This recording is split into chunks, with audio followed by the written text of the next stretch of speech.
She's trying to kill me by making me do videos. Well, we're behind, so we're doing 3 videos today. This is the last one. We can relax. I still have to work tonight, so it's starting to get dark too. So today, we're diving into evil medical experiments. I have a feeling we're going to need the lamp before this is done. Now let's pause. Okay. So, there's some medical experiments too. Did you shake it? You're supposed to mix this up. Okay. Great BH juice you're drinking. Unfortunately, it's not a red beer. It's supposed to be good for us. I like it. Okay, over the years, humans have been known to be very cruel creatures. Ow. Here are stories of the worst experience. Be warned, things will get graphic and hard to listen to, and pictures will be hard to look at. The following may be extremely graphic. Project 4.1. Project 4.1 was a medical study conducted on the natives of the Marshall Islands, who in 1952 were exposed to radiation fallout from the Castle Bravo nuclear test at Bikini Atoll, which inadvertently blew upwind to the nearby island. Instead of informing the residents of the island of their exposure and treating the victims while they studied them, the U.S. elected instead to just watch quietly and see what happened. At first, the effects were inconclusive. For the first 10 years, miscarriages and stillbirths increased, but then returned to normal. Some children had developmental problems or stunted growth, but no conclusive pattern was detectable. After that first decade, though, a pattern did emerge, and it was ugly. Children with thyroid cancer significantly above what would be considered normal. By 1974, almost a third of exposed islanders developed tumors. A Department of Energy report stated that the dual purpose of what is now a DOE medical program has led to a view by the Marshallese that they are being used as guinea pigs in a radiation experiment. They are! God. I just realized we only have 17 minutes to record. This thing is now saying we don't have a lot of space left. We might have to read. World War II. Nazis, of course, conducted their well-known experiments on Jewish prisoners and, to much lesser extent, Romani people and homosexuals, Romani. and Poles, among others. Gypsies. In their concentration death camps in 1942, the Luftwaffe submerged naked prisoners in ice water for up to 3 hours to study the effects of cold temperatures Oh, that's fun. on human beings and to devise ways to rewarm them. Once subjected, other prisoners were subjected to streptococcus, tetanus, and gas gangrene. Blood vessels were tied off to create artificial battlefield wounds. Wood shavings and glass particles were rubbed deep into the wounds to aggravate them. The goal was to test the effectiveness of sulfonamide, and a bacterial agent. Women were forcibly sterilized. Most gruesomely, one woman had her breast tied off with string to see how long it took for her breastfeeding child to die. Oh my God. She eventually killed her own child to stop from the suffering. And there is the infamous Joseph Mengele, whose experimental expertise was on twins. He injected various chemicals into twins and even sewed two together to create conjoined twins. Mengele escaped to South America after the war and lived until his death in Brazil, never answering for his evil experiments. Not to be outdone, the Japanese killed as many as 200,000 people during numerous experimental atrocities. In both the Sino-Japanese War and the World War II, some of the experiments put the Nazis to shame. People were cut open and kept alive without the assistance of anesthesia. Body limbs were amputated and sewn on other parts of the body, purposely injected into prisoners' bodies. Limbs were frozen and then thawed, resulting in gangrenous and flamethrowers Grenades and flamethrowers were tested on living humans. Various bacteria and diseases were purposely injected to prisoners to study the effects. Unit 731, led the commander Shiro Eshel, conducted these experiments in the name of biological and chemical warfare. Researched before Japan surrendered in 1945, the Unit 731 lab was destroyed and the prisoners all executed. I need a cigarette. That is just awful. Ashi himself was never prosecuted for his evil experiments, and in fact was granted immunity by Douglas MacArthur in exchange for the information Ashi gained from the experiment. Am I driving anywhere else tonight? No. I want a beer now. That is some crap. Well, that's just the beginning of a great experiment. The monster study. This sounds promising. Shit. In 1939, Wendell Johnson, University of Iowa speech pathologist, and his grad student Mary Tudor, I've heard of her. I really have. Conducted stuttering experiments on 22 non-stuttering orphan children. The children were split into two groups. One group was given positive speech therapy, praising them for their fluent speech. The unfortunate other group was given negative therapy, harshly criticizing them for any flaw in their speech abilities, labeling them stutterers. I can't talk. Turning into a stutter. I do stutter. And it turns people like. Yeah, and grab me a beer. God.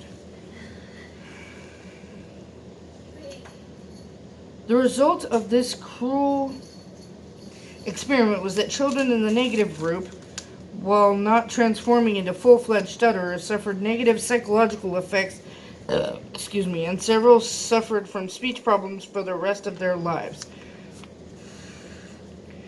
Formerly normal children came out of the experience dubbed the monster study. Anxious, withdrawn, and silent. Several as adults eventually sued the University of Iowa, which settled the case in 2007. What the hell? Who does that to people? Seriously. The chamber, back to the Cold War. Prisoners were again the victims as the Soviet secret police conducted poison experiments in Soviet gulags. The Soviets hoped to develop a deadly poison gas that was tasteless and odorless. At the laboratory known as the chamber, unknowing and unwilling prisoners were given preparations of mustard gas, ricin, digitoxin, and other concoctions hidden in meals, beverages, or given as medication. Presumably many of these prisoners were not happy with their meals, although being the gulag, records were spotty. The secret police apparently did finally come up with their dream poison called C2. According to witnesses, it caused actual physical changes. Victims became shorter, and victims subsequently weakened and died within 15 minutes. Within 15... Irradiation of black cancer patients. During the Cold War, the U.S. and the Soviet Union spent much of their time trying to figure out if they could survive a nuclear catastrophe. How much radiation could a human body take? This would be important information for the Pentagon to know, in order to protect its soldiers in the event they were crazy enough to start an atomic holocaust. Enter the seeming go-to government choice for secret experimentation, unknowing African Americans. It's always a poor African American. From 1960 until 1971, Dr. Eugene Sanger, I've heard of him too, a radiologist at the University of Cincinnati, led an experiment exposing 88 cancer patients, poor and mostly black, to whole-body radiation, even though this sort of treatment has already been pretty well discredited for the types of cancer these patients had. They were not asked to sign consent forms, nor were they told the Pentagon funded the study. They were simply told they would be getting a treatment that might help them. Patients were exposed in the period of 1 hour to the equivalent of about 20,000 x-rays worth of radiation. Oh my God. That is a lot. Nausea, vomiting, severe stomach pain, loss of appetite, and mental confusion were the results. A report in 1972 indicated that as many as a quarter of the patients died of radiation poisoning. Dr. Sanger recently received a gold medal for career achievements from the Radiological Society of North America. Are you fucking... God. Slave experiments. The man considered the father of modern gynecology, J. Marion Sims, conducted numerous experiments on female slaves between 1845 and 1949. The women afflicted with vescovaginal fistulas, a tear between the vagina and the bladder, suffered greatly from condition and were incontinent, resulting in social. Oh, I was trying. Ostracism, because Sims felt the surgery was not painful enough to justify the trouble. As he said in 1857 lecture, the operations were done without anesthesia. Being slaves, the women had no say as to whether they wanted the procedures or not, and some were subjected to as many as 30 operations.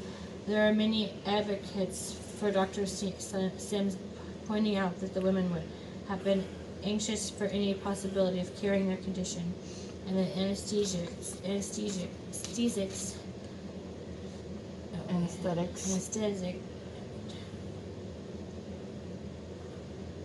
were done without were new and unproven at the time. Nevertheless, it is telling that black slaves and not white women, who presumably could have been just as anxious, were the subjects of this experiment. I think we're doing those two. So then there was two. Agent Orange experiments from 1965 to 1966. Dr. Albert Kligman, I've heard of him too. Funded by Dow Chemical, Johnson & Johnson, and the U.S. Army, conducted what was deemed dermatological research on approximately 75 prisoners. What was actually being studied was the effects of Agent Orange on humans. Prisoners were injected with dioxin, a toxic byproduct of Agent Orange. 468 times the amount the study originally called for. The results were prisoners with volcanic eruptions of chloracne, severe acne combined with blackheads, cysts, pustules, and other really bad stuff on the face, armpits, and groin. Long after the experiments ended, prisoners continued to suffer from the effects of the exposure. Dr. Kligman, apparently very enthusiastic about the study, was quoted as saying, "All I saw before me were acres of skin. It was like a farmer seeing a fertile field for the first time." Kligman went on to become the doctor behind Retina, a major treatment for acne. That's not the point. The point is he caused people to be in extreme amounts of pain. Bloody pustules. That's disgusting. Guatemalan STD study. Penicillin having emerged as a cure for syphilis in 1947. The government decided to see just how effective it was. The way to do this, the government decided, was to turn syphilitic prostitutes loose on Guatemalan prison inmates, mental patients, and soldiers, none of whom consented to be subjects of an experiment. If actual sex didn't inflict the subject, then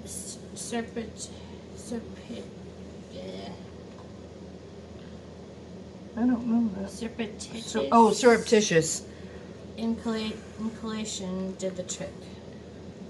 Once infected, the victim was given penicillin to see if it worked, or not, given penicillin just to see what happened. Apparently, about a third of the approximately 1,500 victims fell into the latter group. More than 80 participants to the experiment died.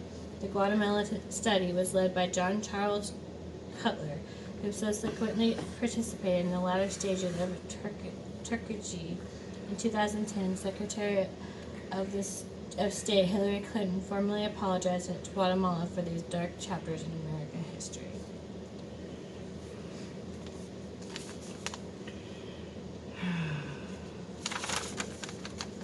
The Aversion Project, using Army psychiatrists and military chaplains who were presumably privy to private confidential confessions, the apartheid regime flushed out homosexuals in the armed forces. But it did not evict them from the military. The homosexual undesirables, I fucking hate that word, by the way, were sent to a military hospital near Pretoria to a place called Ward 22. There, between 1971 and 1989, many victims were submitted to chemical castrations and electric shock treatments meant to cure them of their homosexual condition. Cure them.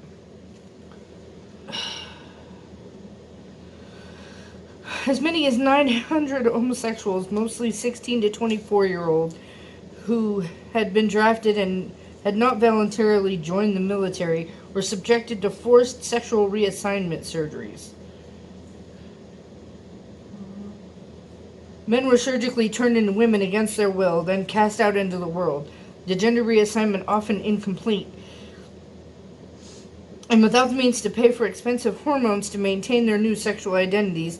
The head of this project, Dr. Aubrey Levin, went on to become a clinical professor at the University of Calgary. That is until 2010, when his license was suspended for making sexual advances towards a male student. He was sentenced to 5 years in prison for other sexual assaults against males. Which he's gay and still attracting people that were gay, not gay. And was probably just trying to see if he could be cured. Let's see here. God damn it. Tuskegee experiments. There's a good reason many African Americans are wary of good intentions of government and the medical establishment. Even today, many believe the conspiracy theory that AIDS, which ravaged the African American community, both gay and straight, were recruited by the government to wipe out African Americans. What happened in Tuskegee, Alabama in 1932 was one explanation of these fears. At the time, treatment was for syphilis, a sexually transmitted disease that causes pain, insanity, and ultimately death, are mostly toxic and infective. 30 seconds.